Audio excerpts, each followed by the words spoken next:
Here at Primetime, we're definitely for attacking, but we're not for attacking every ball that comes your way. One big mistake that we see is many players attack on just about everything. They don't really have much of a plan other than to hit it as hard as they can over to the other side. They may try to hit it towards a gap, but it's clear that the priority is top speeds over strategy and placement. Or they spend a little time trying to set up an attack with a drop and maybe a dink or two, and then they get impatient and attack the next shot no matter what it is, just because they're eager to whack at the ball. Sure, that can be a lot of fun, and if what you're doing is playing pickleball for recreation, and you want to be out there just running around, getting in a workout, chasing the ball, breaking a sweat, and whacking it around for fun, then by all means go ahead and do that. There's absolutely nothing wrong with that. If you're better at that than the other team and they're doing the same thing, you'll probably win. However, if you have a desire to play on the top courts at your local venue or in tournaments or in competitive play of some kind and want to do well, that is not a strategy that is going to work out well for you over time in that type of setting. You must begin to think and play differently. You need to learn to build up towards your opportunity to attack. Your days of whacking the heck out of everything and hoping for the best are now behind you. Before you can attack effectively, there has to be an opportunity to attack that has a reasonable chance of leading to a favorable outcome, meaning that you have an advantage in some way, such as you have a high contact and can hit down at them, or you have them out of position and can hit to an opening, or you think you have just enough height to hit it fast enough so that they will get jammed up and either miss the shot or pop up an easier one that you can then finish. Keep your foot on the gas and continually pressure them without risking too much, and don't fly off the handle and go for broke just because you got impatient. Be smart and keep the pressure on until you see your chance. Then go for it, and be ready if it comes back. It often will. Even though you hit a pretty good attack, it may come back with a great reset or counterattack. Very good players can and will do this relatively frequently. You make a good attempt and it just didn't end the point. That's perfectly okay. That happens all the time and it's normal. So start over with your setup and then attack again with another strong attempt. Do that again and again, and eventually you will convert if you set it up well and back it up well with good counterattacking and resetting. What's not good is when you go for an attack from a compromised position. Sometimes you'll get lucky and win the point, but statistically you'll lose those more often than you win them, therefore you'll lose the game in the long run. With that in mind, we'll go into several attacking mistakes we see very often on the courts. If any of these look familiar to you and can be found in your game, then you'll want to clean that up immediately. I'm Nicole Havlicek. This is Primetime Pickleball. Let's dive into today's topic. Missing one of our videos is like missing an easy put-away. Don't let that be you. Subscribe now. One big attacking mistake that we see that really just makes absolutely no sense to attempt is to execute an attack from a very low contact point.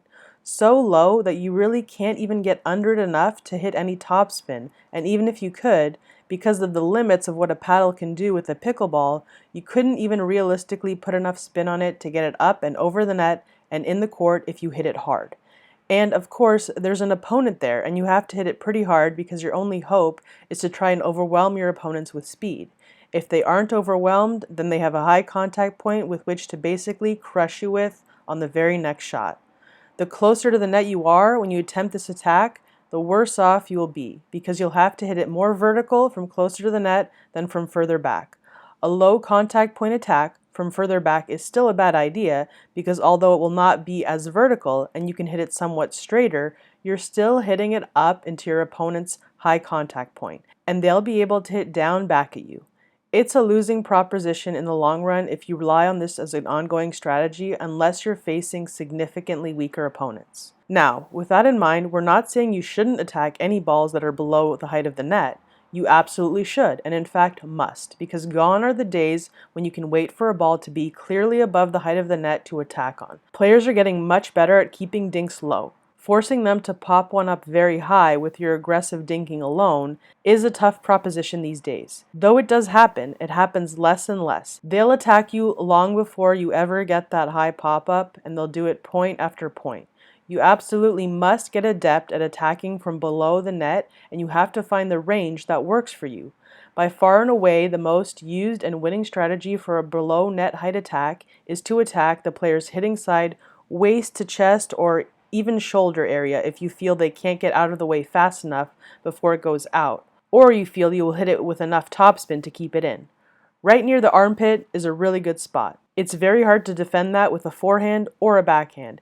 If you can flick it there fast enough to jam them, then you're in good shape. Be ready for the counterattack and attack again if you can, or reset if it was a very good counterattack. The key is the attack can't be so-so and weak. It must press them and jam them at least somewhat in order for you to have a chance at this being a winning strategy. You will have to assess the skills of your opponent to determine what will jam them and what won't, and adjust accordingly. When you implement the tips we're sharing in today's video, we're confident it will help your game. As helpful as these tips are, they're only part of the story when it comes to playing winning doubles pickleball. If you want to learn all the strategies you'll need to dominate the doubles court, then you'll want to check out our complete doubles system, so you have a clear A to Z plan to follow. Because when you have a clear and proven plan, you can confidently and systematically win more points in games and have more fun on the court. Go to doublessystem.com today to learn all about it. Alright, let's get back to today's video. Another thing we see is attacks from way out of position horizontally, meaning you're pushed out wide to one side or the other and are attacking from out there with a body attack to your opponent. If you hit an ATP, of course, that's fine because you're hitting to an opening on the court and your opponent will be on major defense if they are able to get it back at all. But a body attack gives your opponent a chance to get a paddle on the ball and simply block it back to the big opening you've created. Every now and again, you may hit it perfectly and totally handcuff and jam your opponent, but more often than not, you'll probably end up on the losing end of that situation. Strategically, it's just not smart. If you're attacking to the body, you should attack from a position that still leaves your team covering the court well from the next shot, which has a high chance of being a counterattack. You don't want to leave big, gaping holes on your side, particularly when your opponent is likely going to counterattack or hit blocks from up at the non-volley zone line. All I have to do is redirect it into the open space and you're toast. Now, we already touched on this next one somewhat and we'll expand a bit here. Attacking from too far back is often problematic. It's okay if you're further back and if the ball is on the higher side and you want to drive, potentially overwhelm them with pace and draw an error, but more likely look to get another shot that you can drop and come in.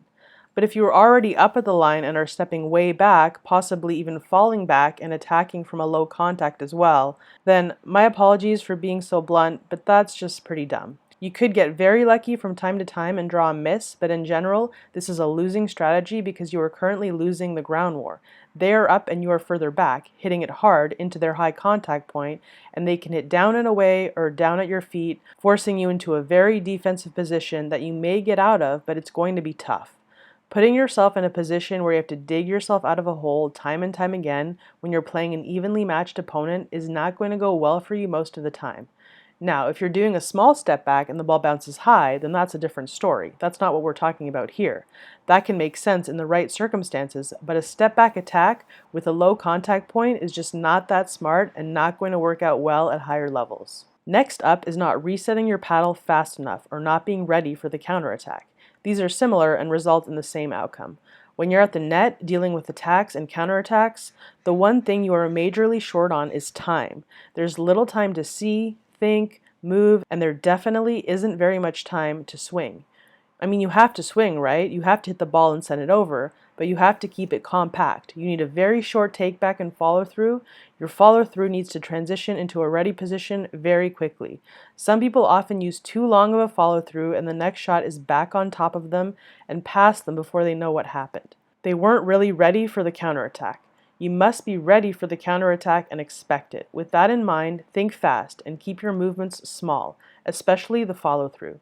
Get ready to counterattack or reset when you attack. Chances are it's coming back against strong opponents. Finally, we're going to talk about backhand attacks.